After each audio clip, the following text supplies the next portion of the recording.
তুই বললি কেন রে? তুই কেন বল? আমি তোমাকে মারলি, অ্যাডমিশন প্রধানই করবে। চল চল, প্রধানজি আমার একটা বিচার করে দাও। ওইখানে কি আছে তোর? হে, ইনশাল্লাহ আমাকে চর মেরেছে। ও এই ব্যাপার। তুই ওকে চর মারলে না তুই ওকে 10 টাকা দিয়ে দে। আমার ওইসব পারিস না, আমাকে একটা চর মেরেলে।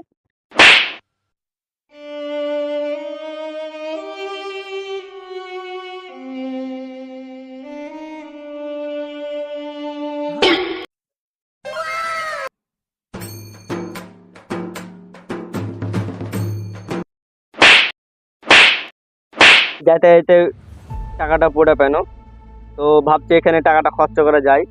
3 4 30 টাকা, ওকে 20 টাকা দিয়ে দেবে, আর তোমার কাছে পরে পয়সাটা রেখে দেবে, পরে হিসাব হবে। ওই টাকা তো ঝামেলা দিতে হবে না।